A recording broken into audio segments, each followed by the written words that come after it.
গ্রামীণ টেলিকমের শ্রমিক কর্মচারীদের কল্যাণ তহবিলের প্রায় 25 কোটি টাকা আত্মসাতের মামলায় জামিন চাইলেন নোবেলজয়ী ডক্টর মোহাম্মদ ইউনূস। এই মুহূর্তে তিনি আদালতে এসেছেন, আমরা সরাসরি চলে যাচ্ছি সেখানে।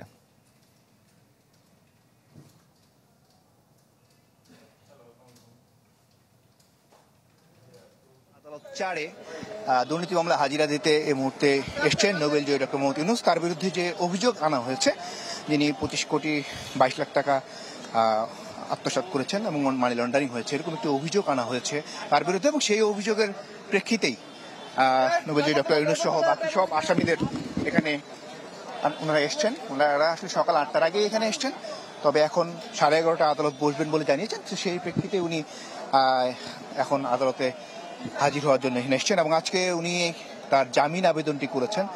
যে জামিন আবেদনটি আজকে পর্যন্ত ছিল, সেটি তিনি আবার নতুন করে, যেহেতু আজকে ঢাকার বিশেষ জজ আদালত 4-এ এই মামলাটি বদলি করা হয়েছিল অভিযোগ গঠনের জন্য, তো সেখানে আজকে তিনি জামিনটি আবার নতুন করে জামিন চেয়েছেন এবং একই সাথে অভিযোগ যেন গঠন না হয় সেই আবেদনটাও তিনি করেছেন। তো আমরা দুদকের আইনজীবীর পক্ষ থেকে কথা বলেছিলাম, তিনি আমাদেরকে যেটি বলছেন যে এই অভিযোগ গঠনের আজকে যেহেতু শুনানির দিন ধার্য রয়েছে, তারাও চেষ্টা করবেন আজকে যেন অভিযোগ গঠনটি হয়ে যায়। পক্ষান্তরে দুর্নীতি দমন কমিশনের ডক্টর ইউনূসের আইনজীবী বলছেন যে আমরা আজকে শুনানিটি করতে চাবো না, যেহেতু আজকে এখানে তারা এই কোর্টে প্রথম দিন আসছেন, কারণ এই কোর্টে এর আগে যেদিন অভিযোগ আমলে নেওয়া হয় তারপরে আজকে অভিযোগ গঠনের জন্য দিন ধার্য করা ছিল। তো সেখানে যদি প্রথম দিন তারা আজকে চান না যেটি যেন অভিযোগ গঠনটি কোনোভাবে হয়, তো তিনি এখন 6 তলায় অবস্থিত ঢাকার বিশেষ জজ 4-এ যাবেন। তারপর সেখানে 11:30টায় শুনানি শুরু হবে। শুনানি শেষে আদালত কি আদেশ দেন সেটি দেখার বিষয়। আর শুধু ডক্টর ইউনূস নয়, এখানে বাকি যে যারা রয়েছেন গ্রামীণ টেলিকমের এবং শ্রমিক সিবিএ নেতারা, তারাও রয়েছেন। আসলে এখানে বিদেশি দূতাবাসের অনেকেই এখানেও এই অভিযোগ গঠনের শুনানিতে তারাও এটি পর্যবেক্ষণ করতে এসছেন। আমরা ইউনূসের আইনজীবীর সাথে কথা বলছিলাম, তারা যেটি বলছেন যে মামলায় যে অভিযোগগুলো আনা হয়েছে তাদের বিরুদ্ধে, সেগুলো নিয়ে তাদের বক্তব্য হলো যে এগুলো ভিত্তিহীন অভিযোগ তারা বারবারই করছেন। আর যদি আজকে অভিযোগ গঠন হয়ে যায়, তাহলে ডক্টর ইউনূস হবেন তৃতীয় কোনো নোবেলজয়ী যার বিরুদ্ধে দুর্নীতি মামলার বিচার শুরু হবে। এর আগে মারিয়া রেসার বিচার শুরু হয়েছিল, ফিলিপাইনের, বেলারুশের একজন নোবেলজয়ীর বিচার শুরু হয়েছিল দুর্নীতির অভিযোগে।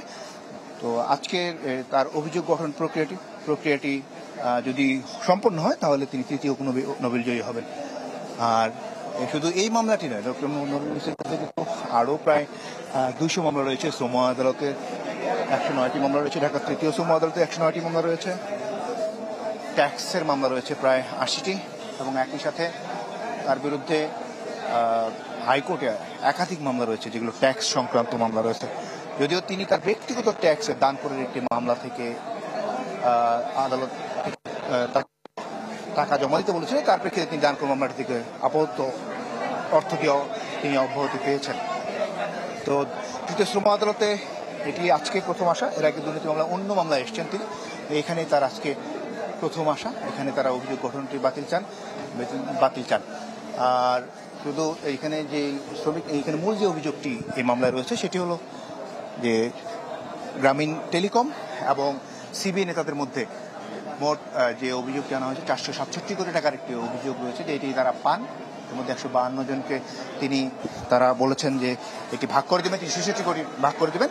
ওই ভাগ করার প্রেক্ষিতেই যেটি হয়েছে যে এখানে দুদক বলেছে যে এখানে 25 কোটি 22 লাখ টাকা এই অর্থটি ভাগ করার আগেই সিবি নেতাদের মাধ্যমে ডক্টর ইউনূসের মধ্যস্থতায় এই টাকাটি আত্মসাৎ করা হয়েছে বলে অভিযোগটি আনা হয়েছে। তো আমরা কিছুক্ষণ পরে তো জানতে পারবো যে এই মামলায় আজকে ডক্টর ইউনূসের বিরুদ্ধে অভিযোগ গঠন হবে নাকি পরবর্তী কোনো দিন ধার্য করা হবে।